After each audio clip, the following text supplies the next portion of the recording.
What's up, world? Welcome to another episode of the Brand New Show. As you know, I am Brand New, and like always on all podcast platforms everywhere.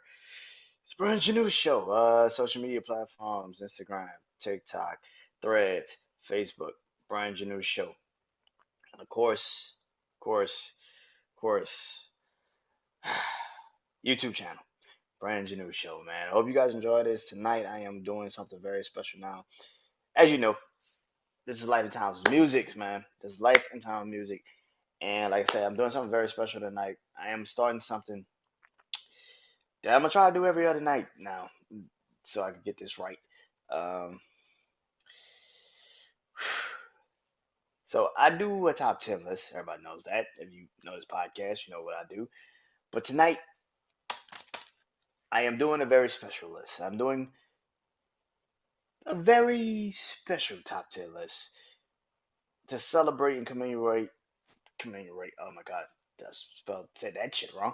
Uh, to honor the 50 years of hip hop, the great 50 years of hip hop, man. So tonight I am doing keyword, my top 50 hip hop songs to me. Can't speak for everybody else. Y'all can have your own list, do your own shit. Go ahead. I hope you do. Hope this inspires you to do one. Um, but yeah, these are my favorite. To me, my top 50 hip hop songs I've ever heard in my life. Uh, and I remember the times when I heard these songs, why I love them so much. So tonight I will be doing 50 to 41. Now, like I said, I hopefully uh, begin back into it over the week, um, which makes it even better that I can start tonight because the Saints don't play until Thursday, so I can do that episode and then you know drop that on a Friday and do this. But excuse me. But tonight I will be starting my 50 to 41. Um, so, and like I said, every other night I would try to record these episodes, get them out to you guys before the end of the year. And I will also be doing my top 10 hip hop producers ever. And I don't know if I'm gonna do 50 greatest hip hop rap albums. That's a hard ass list to really do, and that's even harder. So I'll probably do my top 10 greatest rap albums. I've done it before with my family, but I've never done it by myself. So it's gonna be pretty interesting. But excuse me. But let's get into it, man. So here we go. So I'm starting off at number 50 tonight. And today, my 50th greatest hip hop song I've ever heard in my life. I'm gonna take it back. Take it real back, man. And that is coming in at number 50 is The Message by Grandmaster Flash and the Furious Five. Now, you probably think, well, you're a kid. How the hell do you know about The Message? Broken glass everywhere. People pissing on the stairs. People just don't care. Yeah, this was probably like one of the greatest records of hip hop history. It literally showed a different level of what hip hop lyrically can be if you actually give them that. Now I'm not saying I don't love the Sugar Hill Gangs, hip hop, the hippie to the hip hop, you don't stop the rocket to the bang bang boogie, up jump the boogie to the rhythm of the boogie beat. I can do that. It's great. I love it. But at the same time, I think the message was better because it really was a message in the message. It's one of the best songs of all time. Like I said, it created a new look on hip hop lyrically and the way people portrayed hip hop after it. That hip hop isn't just about, you know, just putting words together. It is actually something that matters to the community that it's coming from. So the message was one of those. You know, MC Marley Marl, I know, he's been in the news recently for dissing Eminem and dissing a lot of rappers. But if it wasn't for that man's contributions to this song, being the first rapper to jump off and do this song, the message, his verse, of course, off this, hip hop probably wouldn't be in the position that it's in. So thank you to that man and Grandmaster Flash and the Furious Five for actually putting this song together. So the message is in my starting off my list. at number 50. Coming in at 49. Again, this is my list.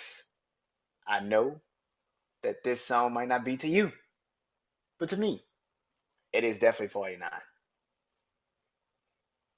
And that is Dreams and Nightmares, Meek Mill. Now, I know a lot of people are going to be like, what the fuck? You just went from The Message, probably one of the greatest hip hop songs of all time, to Dreams and Nightmares. That gets the club rocking. That's really where we going with this.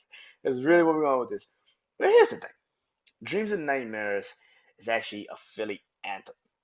I've never seen a city take a song and just run with it.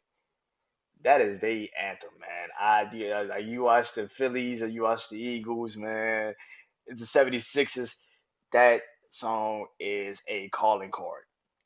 But Dreams and Nightmares is probably one of the greatest intros, probably to a rap album ever. I can actually honestly say that. I think it might be one of the greatest intros to a rap album ever. Meek Mill is definitely that guy. I mean, like I get it because you're probably like there's so many other songs you could put on this list, but to me, again, being young, you gotta feel that energy, man. That shit's a different type of energy. Yeah, it's a turn up the club song, but it's also a song that sets the precedent for an entire city. Excuse me, an entire city, an entire mood. Like it's a different type of energy, man. The beginning of that song, you hear what Meek pretty much was going through to get to this point in his life, and then who can't relate to that? Like all of the shit he talked about. No, people say, well, I can't. Okay, whatever. But all of us have had dreams, and all of us have had nightmares, and that is the fact of the matter is he's living his dreams, but listen to what his nightmares is like. You know what I'm saying? And now he's in this position. That's rare, and of course, what his life has gone since then to still be living his dream, that's pretty fucking rare. So, um, yeah, Meek Mill, Dreams and Nightmares comes in at number 49 to me. I gotta give it its proper respect. That is an anthem. It's a fucking anthem, man. You can hate it or not. It's a fucking anthem. Coming in at number 48, going back into it, is a song that probably launched a lot of rappers to say, wait, I can do that too? And that is I Need Love, LL Cool J. It's one thing for LL Cool J. A lot of people, well, for a lot of kids like me that grew up, you probably didn't know LL Cool J was that dude. You've grown up only seeing him as a fucking actor, but he's probably one of the greatest rappers to ever do it. The man literally built Def Jam, Run DMC, Fat Boys, Beastie Boys. Like he built Def Jam. One of the first artists to be signed, one of the youngest rappers ever. 16 years old when he got signed by Def Jam. Like, you know what I'm saying? And then this song comes out and it just launches him to another stratosphere. You know what I'm saying? So, um, and like I said, if it wasn't for this song, you probably wouldn't have the artists like Ja Rule, 50, DMX, Nelly, not to mention every modern day rapper like Drake, Kendrick, Cole. If I Need Love doesn't become a massive fucking hit, you probably don't have this generation of rappers that can do that. Go in and out of the rap and singing shit so easily.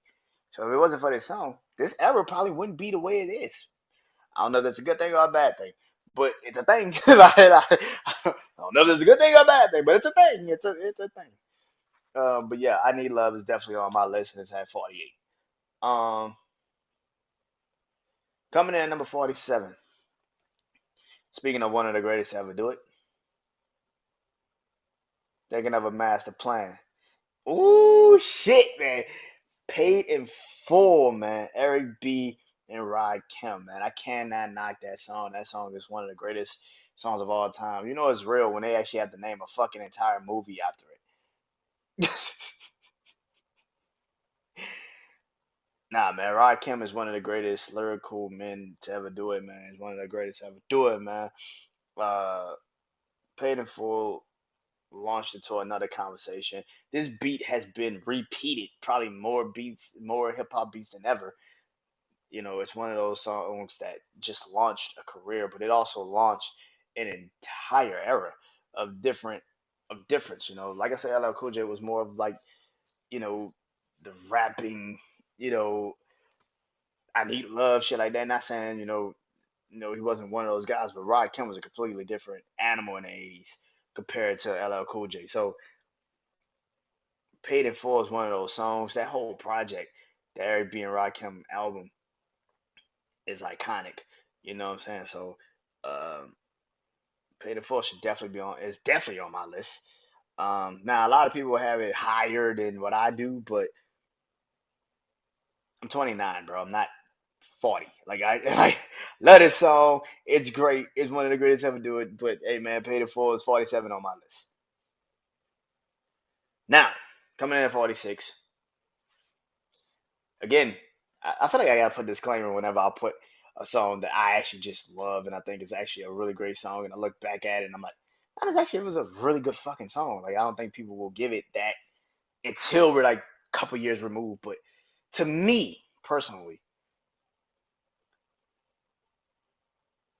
I think this song is really great. I think it actually, when it's all said and done, will be the song that I think really would define this person's legacy. Cause to me, coming at 46 is "Moment for Life" by Nicki Minaj featuring Drake. I remember when this song came out, and I remember when the album came out. Pink Friday was one of those albums that everybody was anticipating. It was one of the rare few times where you saw hip hop, you saw the pop culture anticipate hip hop culture. Like they were anticipating this album. Nicki put the work in before this album came out to be a bona fide superstar. Before this album came out, excuse me. But then when it finally did come out and it became something, it was like wow.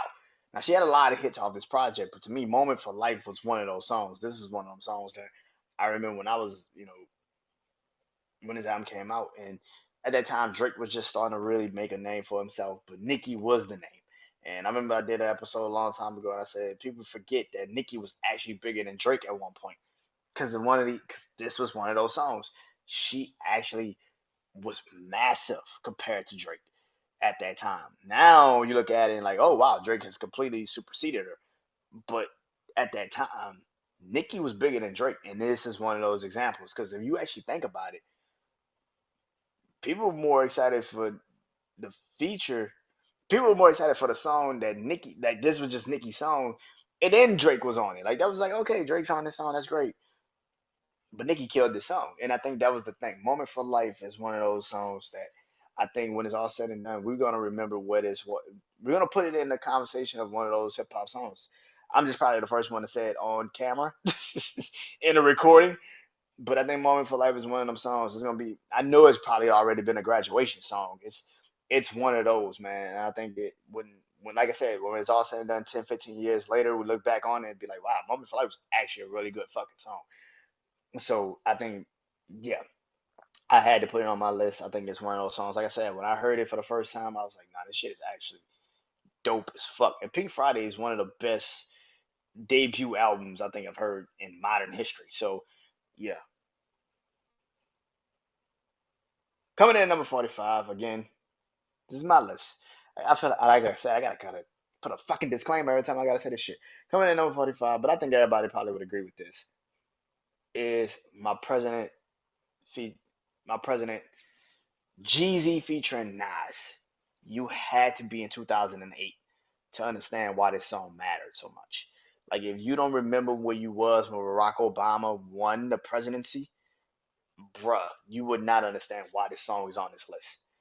But to me, I was in middle school. I was in the eighth grade. I remember literally it was like right before my freshman year in high school, and I remember literally that whole time period, bruh. That was a different type of energy, man. 2008 was different, bro. Like, and then when this song came out, bro, it was just like, yo, we really do have a black president. My president is black. My Lambo blue, and I be goddamn if what he said. I be goddamn if my rims ain't too. My money is like green, and my joints like gray. Anybody see the way? Like what? Man, that's bro to actually live, man, in that time period. You had to understand, like that song was encapsulating, bro. Like you couldn't go anywhere without singing that shit, especially when he won. Man, I remember his inauguration day, man. We blasting that shit. Like my president is black, my Lambo blue. Hey, we were blasting that shit, bro. Like that song was encapsulating, bro. Like that was one of the best things to physically be alive to see that, man, in 2008 and to actually remember it and to be like, damn, we actually, because we say this a lot, but it's true, man. That shit is the truest thing on the planet. Is that we as kids was told, yeah, you can be president one day, but you ain't really believe that shit. To physically see it is one thing, man. To hear it, to always wish you could be it, but to see it is a whole nother ball game. And this song encapsulated that feeling of being a kid, growing up, and now saying, "Wow, I actually did see a president that looked like me." That's crazy, man. So yeah, so my president to me is definitely on this list because I remember that feeling. That's a different type of energy, man. That was different. It was just a different type of energy, man. And I can't knock it. Coming in at number 44 on this list, to me, is Why by Jadakiss featuring Anthony Hamilton. Another song where I fuck with heavy. I think it don't get its proper respect and its proper due. Um, Jadakiss is one of the greatest rappers, but Jada didn't start getting called one of the greatest rappers until the fucking Dipset Locks battle. Jada's always had hits. Now We Gonna Make It. I love We Gonna Make It, but to me, Why is that a song that made me realize, like, man, this is different. I've always loved Why. Why is Jada Kiss as hard as it come? Why is the industry designed to keep the artists in debt? And why we don't never get it popping when we party to death?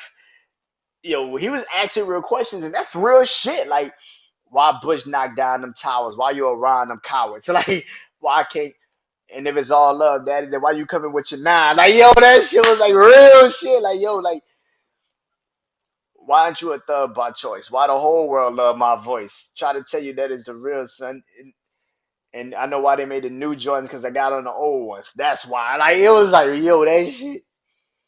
Yo, that's real, man. Like Jada, the whole song was real, bro. Like, and I fucked with it. I still to this day fuck with it. I think it, like I said, don't give it gets its proper due. He said something in that song. He's like, why the most lyrical rappers don't sell, but we say the hardest shit, but we selling the least. Do you not think this is this generation? The niggas that's the most lyrical don't get that shine. And at least back in that day, Jada was on 106 and Park. They had videos, they had shit that pushed them. Now you don't have that anymore. What Jada, I think, said on that song is everything that's kind of happening with this era nowadays. Don't you think? And that's probably why I have it so high. 'Cause everything he kind of said on that song kind of starting to come to pass, man. And it's kind of interesting to have that. So yeah, 44 to me, Why by Jadakiss is definitely on my list, man. I gotta put it on here. One of the hardest songs on the planet to me, man. One of the hardest songs in hip hop, definitely. Coming in at number 43, Shook Ones Part Two, Mob Deep. Let's get into it. This shit hard. Now we know this beat. You know the beat if you watched 8 Mile. This is the song where Eminem absolutely destroys Papa Dot. Just absolutely the instrumental where he just absolutely killed Papa Dot. But this is one of the greatest hip hop songs of all time, man. Mobb Deep is one of the greatest groups. Rest in peace to Prodigy. But for them to be that young, 18, 19 years old, 18, yeah, 17, 18, 19 years old, producing their own beats, um, and still killing shit, bro. That's hard to fucking do, but they did it. And this is why I feel like this generation don't understand why that last generation is just different. It's built different. You know what I'm saying? These kids, they were kids too, but they had that hunger. They had that. They didn't know if a label was gonna fuck with them. They didn't know if people was gonna listen to their songs. And Shook Ones is one of the best examples. Now I know a lot of people probably say Quiet Storm, but this is the song that I feel like really launched uh Mobb Deep into another stratosphere, man. This is one of them songs, man. And still one of the greatest instrumentals of all time in hip hop history. That fucking beat is hard, nigga. That shit is hard, man. Fuck.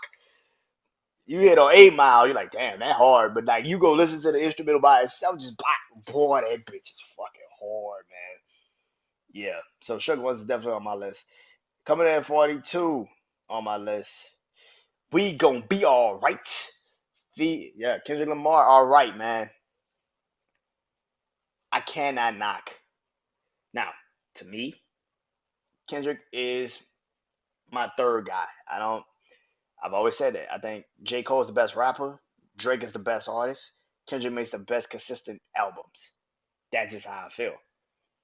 But I would never knock Kendrick's greatness. Kendrick is one of the greatest to ever do it. And All Right is one of those examples. It is that out. All Right is one of those examples, man. Kendrick lyrically on this song, and at a time period in the country where we kind of needed that. We kind of needed a song like All Right. The video is dope. The instrumental is amazing, and it's one of those songs, man. It just launches into another stratosphere when you actually really do listen to this whole body of work. Of course, To Pimp a Butterfly is one of those albums that people critically acclaimed and everybody loves. And this is one of those examples. It's one of those examples. So I like the fact that this song continues to have a different type of legacy every time I hear it. You hear the nuances through if you listen to the beat, the horns at the beginning and everything. It's a different type of caliber of song, and especially in this era, this is one of this might be the last real era where you know this might yeah this might literally be one of the last few songs where this shit actually made sense. Like music actually made sense. Because nowadays I don't know what the fuck these niggas doing.